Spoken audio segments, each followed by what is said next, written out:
La brújula para el ministerio evangélico. Capítulo 1. El ministro ora en privado. Si tú no puedes hacer nada que sirva, por lo menos puedes orar. El que así dice da a entender que el ministerio de la oración es algo de tan poco valor que se relega a las personas que tienen poca capacidad. Cierto es que cualquier persona puede aprender a orar, pero igualmente cierto es que el ministro de más capacidad de todas maneras será un fracasado si no mantiene constante su comunión con el Señor. Tanta importancia tiene esta frase del ministerio que se comienza este libro con el tema de la oración privada del ministro. Aunque aprenda bien los temas de todos los otros capítulos, aun cuando pudiera llevar a la práctica todo lo demás que se aconseja en este libro, si no es fiel en la oración, no podrá ser fiel a Dios en el desempeño del ministerio que se le ha entregado. Vamos a pedir al que nos ha llamado, pues, que nos ayude a aprender a orar. 1. La importancia de la oración privada. ¿Qué hubiera sido Moisés si no hubiera pasado tiempo en comunión con su jefe? Después de sus conversaciones privadas con el Eterno, podía bajar con la autoridad de la palabra que Jehová había dicho y actuar de acuerdo con ella. Así construyó el tabernáculo. Había oído claramente la recomendación divina. Mira y haznos conforme al modelo que te ha sido mostrado en el monte. Éxodo 25:40. El mismo Hijo de Dios, siendo divino, pasó más tiempo en la oración privada que nadie. La comunión con su Padre era vital para mantener su ministerio. Pasó más tiempo en la oración antes y después de momentos de crisis. Cuando escogió a sus 12 discípulos, cuando multiplicó los panes y los peces, cuando lo traicionó Judas y aún en la cruz oró. Los discípulos se impresionaron en gran manera con la costumbre de Jesús de orar. Señor, enséñanos a orar. Fue tal vez su primera petición. Se ve que aprendieron la lección. Más tarde, en una crisis, los encontramos reclamando dirección y poder para ministrar con denuedo a la humanidad. Hechos 4, del 23 al 31. El apóstol Pablo aprendió la importancia de la oración. ¿Cuántas veces menciona que ora día y noche por las iglesias? Y pide que los hermanos lo eleven a él en oración también. Colosenses 4:3. Si no fuera suficiente el ejemplo de los representantes de Dios para convencernos de la importancia de la oración, la misma lógica lo haría. Si el representante de una nación tiene que mantenerse en contacto con los dirigentes de su país, así también los representantes de la patria celestial tenemos el deber y la absoluta necesidad de escuchar la voz del gobernante supremo, de hablar con él, de abrir el alma ante él con toda sinceridad. Recordemos que la oración privada es de suma importancia, sencillamente porque somos insuficientes para enfrentar lo que nos espera cada día. Necesitamos fortalecernos para combatir al enemigo. Solamente por medio de la oración podremos alcanzar el conocimiento y sabiduría divinos para adoptar mejores decisiones ministeriales. Otra razón por la cual la oración tiene una importancia singular en la vida del ministro es el hecho de que Dios merece nuestro reconocimiento, gratitud y adoración. Casi instintivamente el ser humano siente el impulso de expresar a uno que le ha sido un benefactor su gratitud. Al ministro que no haya el tiempo para decirle a Dios lo mucho que le agradece sus múltiples favores y su gran misericordia, una palabra le queda bien: ingrato. 2. El pecado de la poca oración. Vivimos frustrados por la falta de tiempo, pero a veces llegamos a emplear el mismo problema como una excusa que nos libre de nuestra obligación y necesidad de practicar la oración. No es asunto de ver si uno encuentra el tiempo para orar o no. La orden es categórica: orad sin cesar. El que no la cumple se secará, se volverá profesional. Será débil, sin fe, sin valor, lleno de incertidumbre y temor. La paz y gozo se le esfumarán. No se puede dejar de respirar por mucho tiempo, aunque no tenga deseos de respirar o que le falte el tiempo para hacerlo.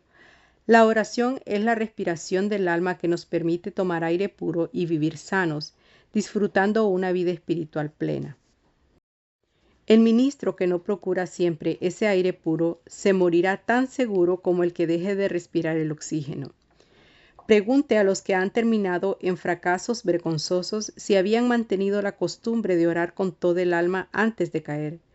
El agotamiento espiritual muchas veces no se nota al empezar a faltar la comunión diaria con Dios. Por eso es más peligroso. Si el orar es presentarse a Dios y reconocer que es el Ser Supremo, dejar de orar significaría dar poca importancia a su soberanía, darle poca importancia a su voluntad. ¿Quién será tan necio como para ignorar al eterno Ser Supremo y echar a un lado sus maravillosos propósitos? Dios nos libre de semejante insurrección. Dios nos manda a orar no solamente porque necesitamos algo o porque nos viene bien para esa circunstancia, sino en todo momento. Estemos en pruebas o no, en gozo o sufrimiento, en victoria o luchando por ella. Tenemos la obligación de mantenernos en comunión con nuestro Hacedor. No orar es desconocer lo que Dios quiere hacer.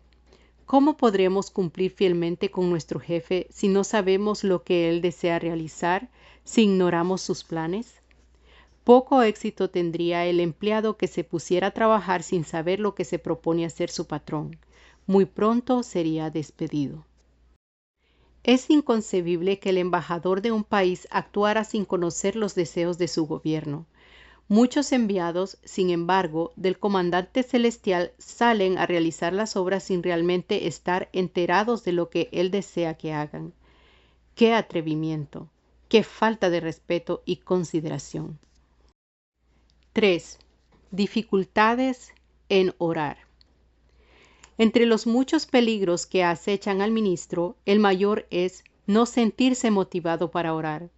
Jesús les preguntó a sus discípulos por qué no habían podido quedarse despiertos para orar.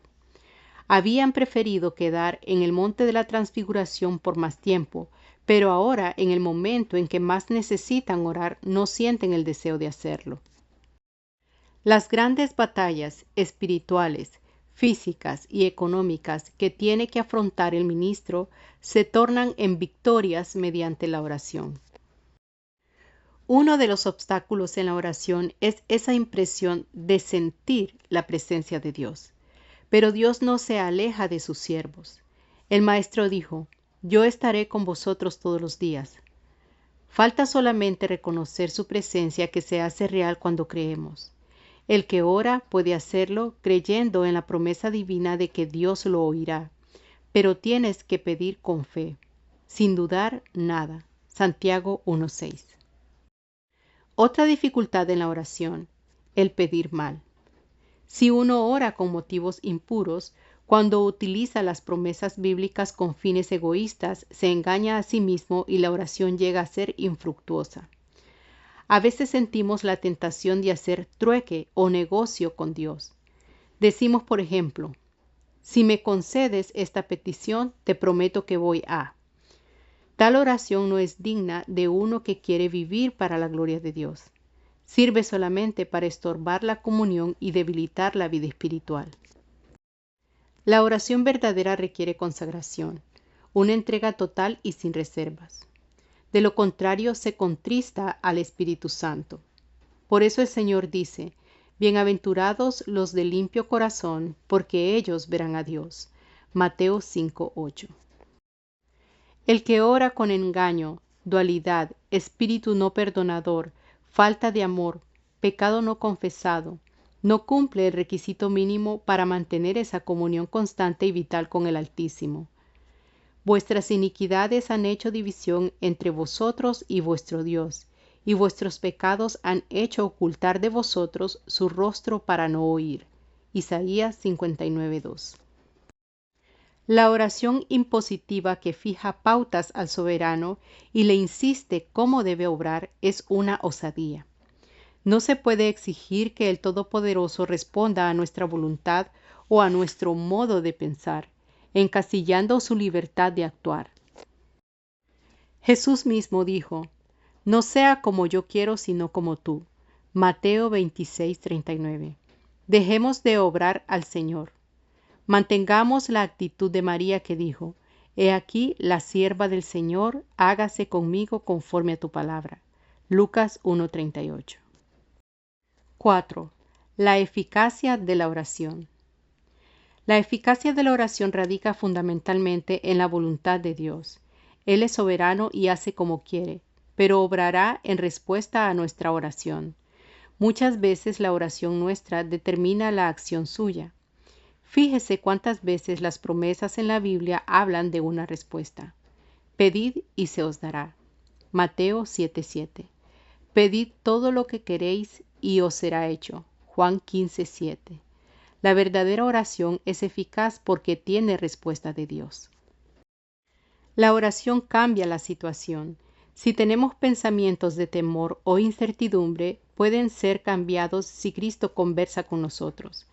La oración alimenta el pensamiento, siembra la buena semilla en la mente.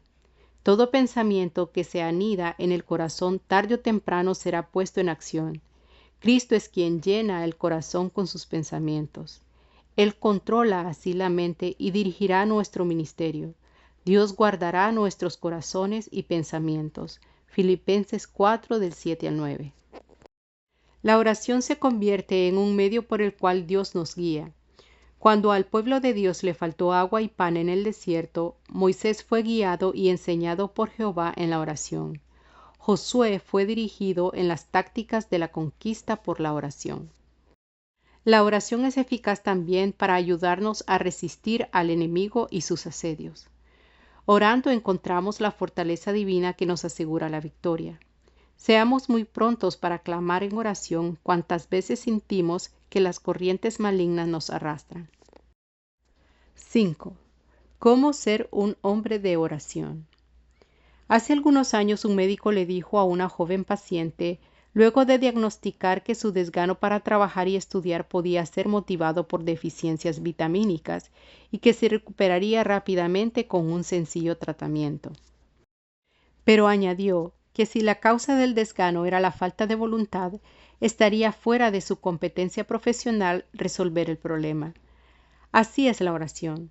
Se llega a ser un hombre de oración por el camino de la voluntad persistente.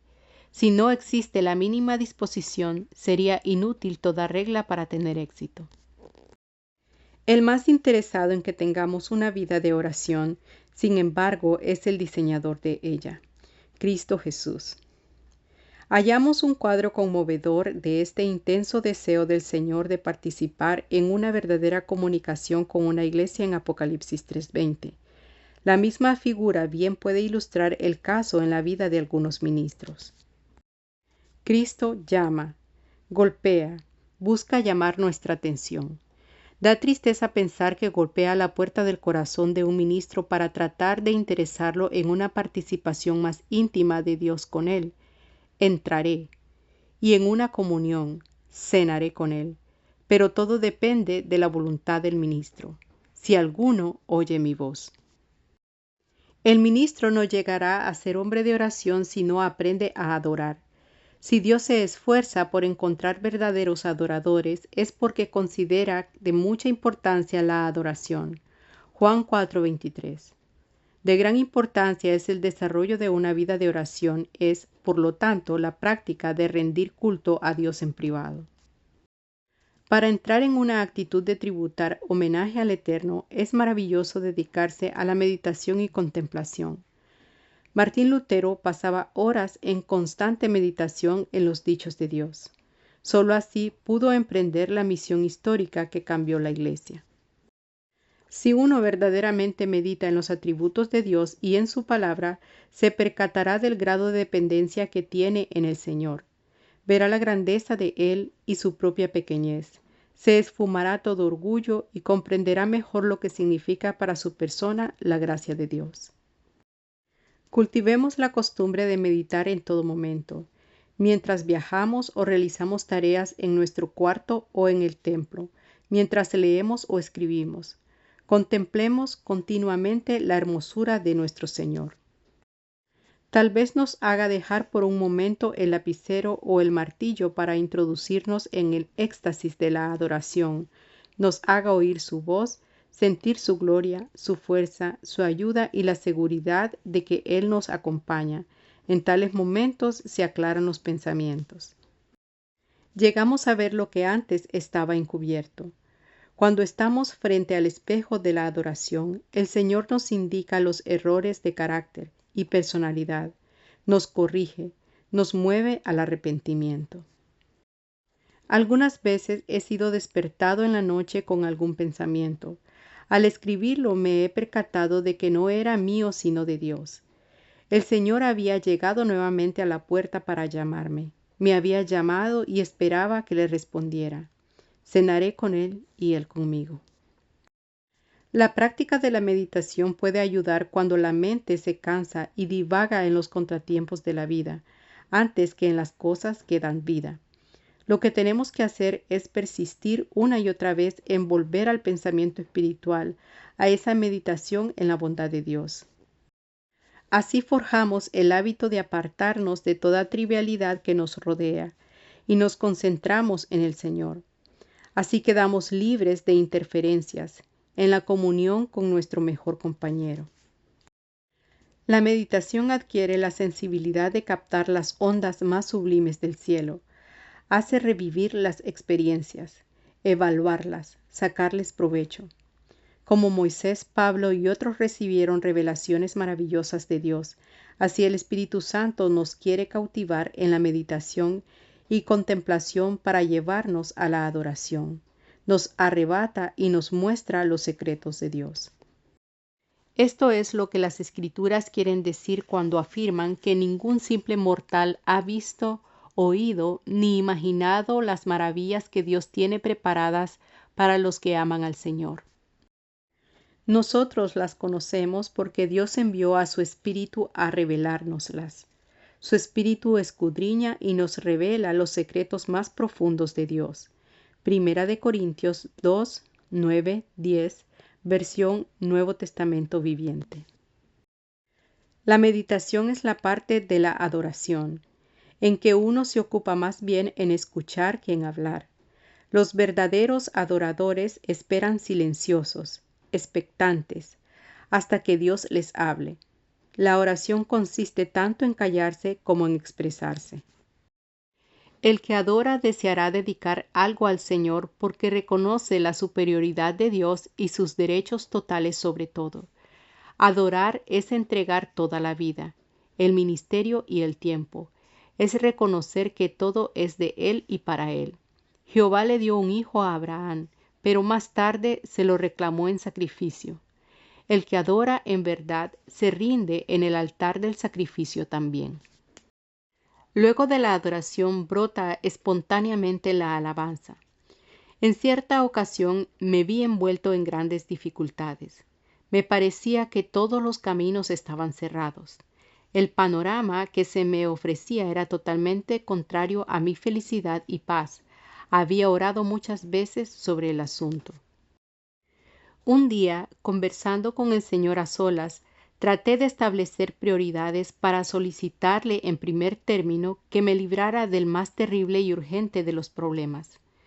El Espíritu Santo tomó mis pensamientos y mi espíritu, trayendo a mi memoria las experiencias gloriosas recibidas del Señor como el día de mi conversión, el día que me sanó, el momento cuando me llenó de su espíritu y me dio ministerio. Me hizo reconocer que había sido tan misericordioso conmigo. Comencé a alabarlo por cada una de estas experiencias y por tantos beneficios de él recibidos. Te alabo por el hogar que me distes, por mi esposa, por mis hijos, le dije. Sentía luego que era transportado al monte de la gloria de Dios, alejándome del valle. Observando mis pruebas desde arriba, las vi insignificantes. Allí en la nube de la alabanza comprendí cuánto había recibido de Dios. Entendí bien que era su Hijo y que mis problemas estaban en sus manos. Debemos alabar al Señor por la paz recibida y las victorias obtenidas, por el gozo y la salud.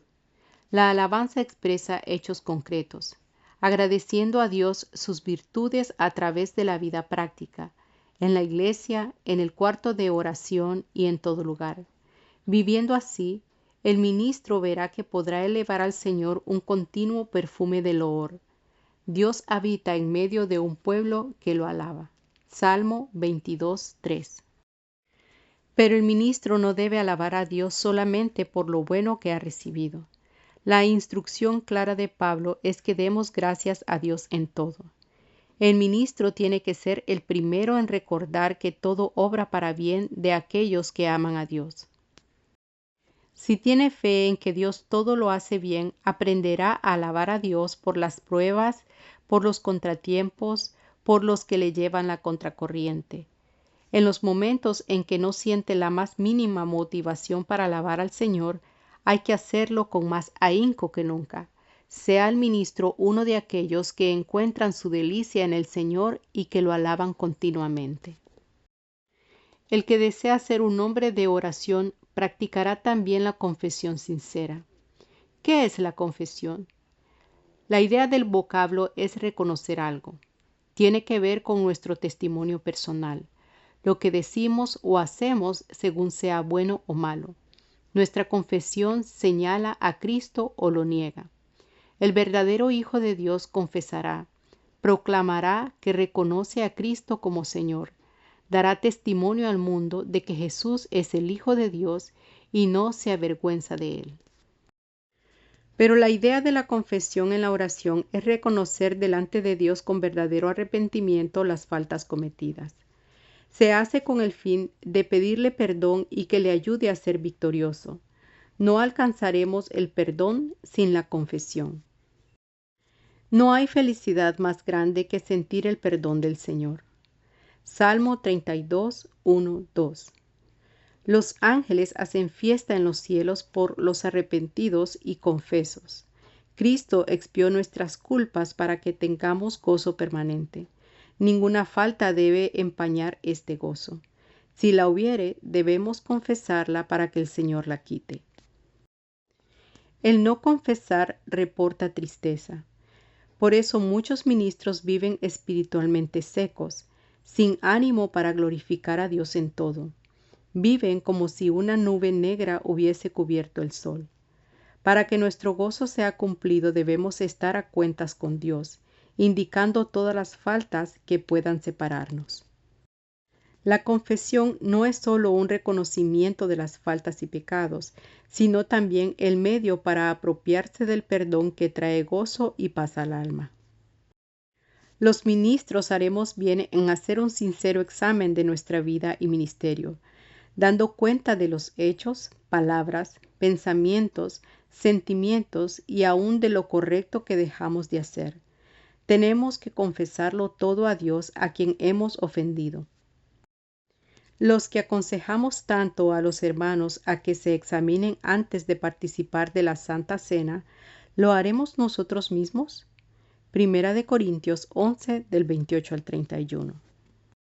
Tenemos que pensar seriamente que si habrá pasado algo entre nosotros y otro hermano para ir a confesarlo. La Biblia admite que lleguemos a enojarnos con alguien, pero que el enojo no dure mucho tiempo. Si nos enojamos, no pequemos, es decir, no permitamos que el enojo dure todo el día. Efesios 4, 26-27. El hombre de oración es el que confiesa sus faltas a Dios y a quien ha ofendido. El hombre de oración será también un intercesor. Una de las funciones más importantes del sacerdote en el Antiguo Testamento era la de ser mediador entre Dios y el pueblo. La verdad es que el vocablo pontífice tiene la idea de servir de puente. Esta hermosa parte del ministerio hace que el ministro se olvide de sí mismo para mirar y compartir la necesidad del otro. Abraham oró, interviniendo a favor de su sobrino hasta recibir la respuesta del Señor. Interceder es entrar en el lugar santísimo para implorar como abogado de las personas a quienes uno ministra. Es estar ante el mismo trono del Omnipotente para pedir por otros. Jesucristo es nuestro máximo ejemplo de intercesor. Es el único mediador entre Dios y los hombres. Intercedió por sus discípulos. Rogó por Pedro para que su fe no declinara, por los que lo crucificaron. En su aspecto sacerdotal entró en el lugar santísimo, obrando la redención. Pidió que el Espíritu Santo fuera enviado a sus seguidores. Intercedió por nosotros en su oración de Juan 17:20. Lo continúa haciendo hoy. Hebreos 7:25. Una de las glorias más grandes del ministro es unirse con Cristo en esta obra sagrada de la intercesión. Mientras lloramos por el pueblo, sabemos que no estamos solos, y podemos contar también con la ayuda del Espíritu Santo, quien intercede por nosotros conforme a la sabiduría de Dios. Romanos 8:26-27. Este ministerio de la intercesión es el más secreto, el más angustioso. Nadie lo ve, pero todos sienten sus efectos. La intercesión por otros era la práctica normal de los apóstoles y quiera Dios que se pueda decir lo mismo de nosotros hoy día. Todo el mundo está familiarizado tal vez más con la parte de la vida de oración que tiene que ver con las peticiones que con cualquier otra parte. Necesidades abundan por todas partes sin que sepamos cómo suplirlas. Pero lo que es imposible para el ministro, para Dios es posible. El Señor enseñó a pedir y nos aseguró que podemos presentar nuestras necesidades espirituales, morales y materiales. Dejó promesa de que si algo pidiéramos en su nombre, lo haría. La oración de petición, sin embargo, debe cumplir ciertos requisitos para ser contestada. En principio debemos estar seguros de que lo que pedimos esté dentro de la voluntad de Dios. Debemos orar dispuestos a que Dios conteste, tal vez no como pensamos nosotros, sino como le place a Él. Él dará lo que nos conviene, aunque al momento no nos parezca bueno. La promesa hecha a la Virgen María de dar a luz un hijo, bajo el punto de vista humano, no era nada agradable. Ella era señorita y sería avergonzarla. Pero según el punto de vista divino, era la salvación para todos los hombres. Debemos pedir para que el reino de Dios sea adelante y su nombre sea glorificado. La petición tiene que hacerse también con fe. La fe es paciente. Saber esperar es la cualidad para recibir. A veces no recibimos porque nos retiramos de la puerta que Dios se demoró en abrir. El hombre de oración presentará las peticiones no como una oración más de oficio, sino con todo el alma porque sabe que Dios lo oye, aunque tarde en contestar. El ministro pocas veces pierde la costumbre de orar en público porque todos lo miran y esperan oírlo. Sería el escándalo del siglo si delante de una congregación se negara a orar, si dijera que no tenía deseos de hacerlo o si no tenía tiempo. Pero es tan diferente la oración privada del ministro. Parece que nadie sabrá si es hombre de oración privada o no. Pero en el momento de crisis sí se verá si el ministro ha sabido desarrollar su vida de oración privada. Y sobre todas las cosas, el que lo ha llamado sabrá hasta dónde haya sido fiel en lo que más importa en el cumplimiento de su ministerio, en la comunión íntima y privada entre los dos. Bosquejo del capítulo. La comunión del predicador con su creador. Primero, es una parte imprescindible del ministerio. A. Ejemplos de personas que se daban a la oración. B. Ilustrada en el oficio de uno que representa a otro. C. El medio para orientarse. D.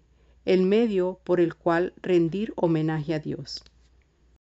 Segundo, la afrenta de orar poco. A. La orden de orar siempre. B. La oración es necesaria para la sobrevivencia espiritual. C.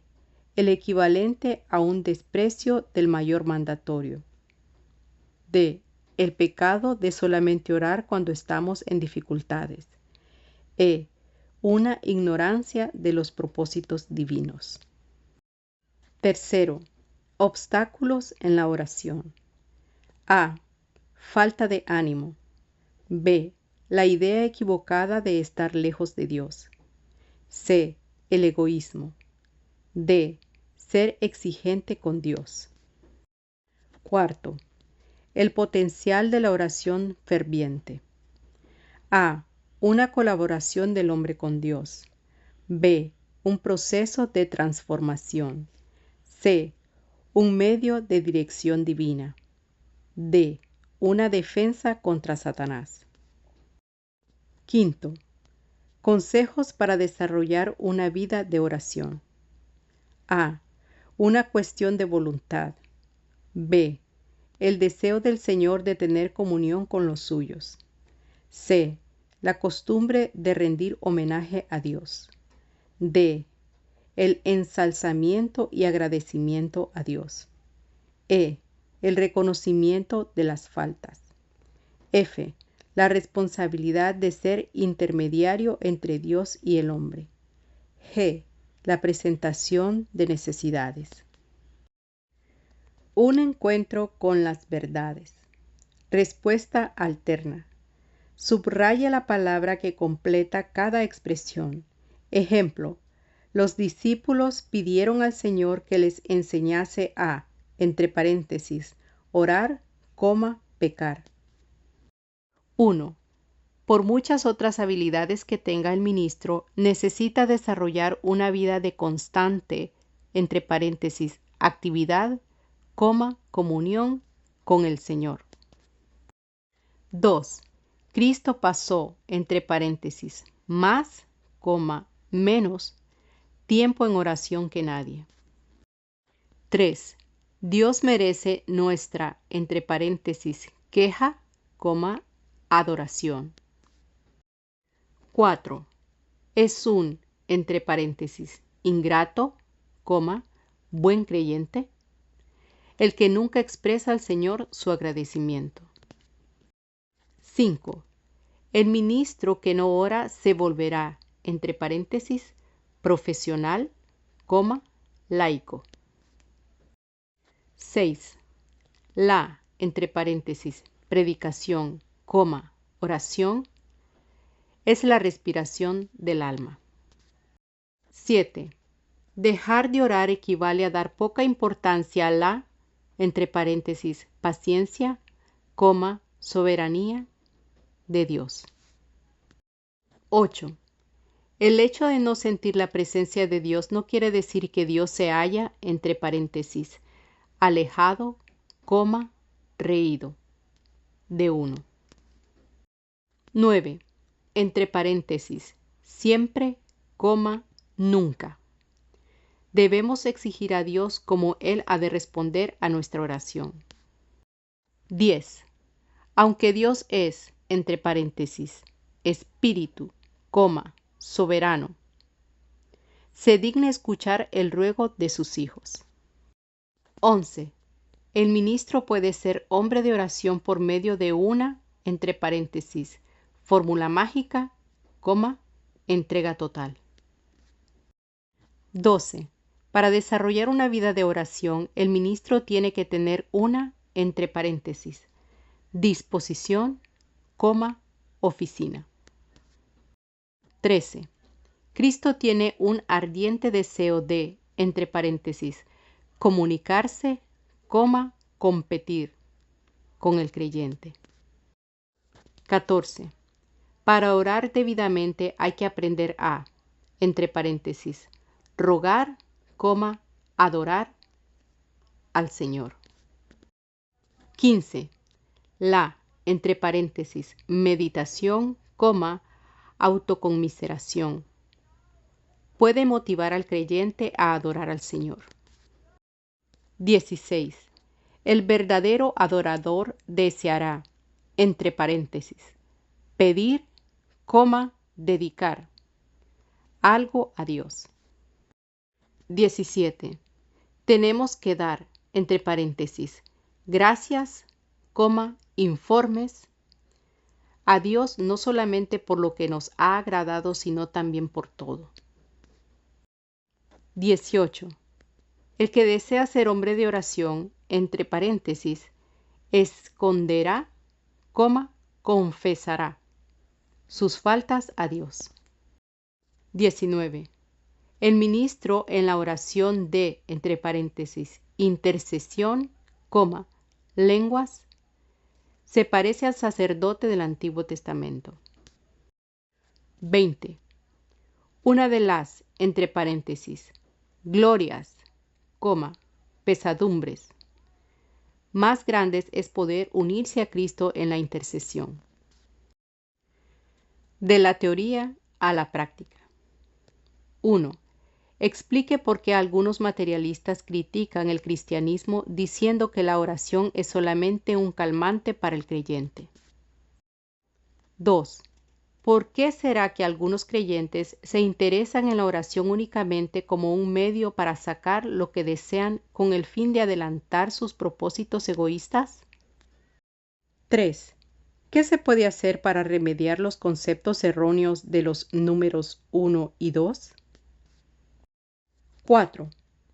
¿En cuál ocasión recurrió usted recientemente a la oración, no como acto de adoración y comunión, sino solamente en busca de soluciones de problemas personales? 5.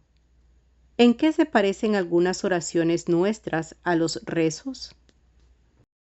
6. ¿Cómo puede llegar nuestra oración a consistir en repeticiones mecánicas? 7. ¿Hasta qué punto es el tiempo pasado en la oración un fiel índice de la eficacia de nuestra oración? 8. ¿Qué pasos ha decidido dar usted para superarse en el ministerio de la intercesión? 9. Redacte un párrafo dirigiéndose a sí mismo sobre lo que tendrá que hacer para asegurar que su vida de oración sea todo lo que el Señor desea. Proyectos para la clase. 1. Considerar y evaluar lo que los miembros de la clase han hecho en los ejercicios de las secciones, un encuentro con las verdades y de la teoría a la práctica. 2. Celebrar una mesa redonda acerca del énfasis que se debe dar a la oración privada en las reuniones nacionales, tales como los concilios y retiros de ministros. Considerar la provisión que se hace por cuartos de oración en tales reuniones, el interés de los asistentes en la oración particular. Decidir lo que se puede hacer para dar más importancia a esta fase de la salud espiritual. 3. Presentar un cuadro dramatizado de un ministro que por la presión de sus responsabilidades comienza a dejar su costumbre de tener comunión con Dios. 4. Presentar a algún miembro un informe sobre el capítulo 8 titulado El pastor y su cuarto de oración, de El Pastor por Melvin Hodges, que edita ISUM. 5.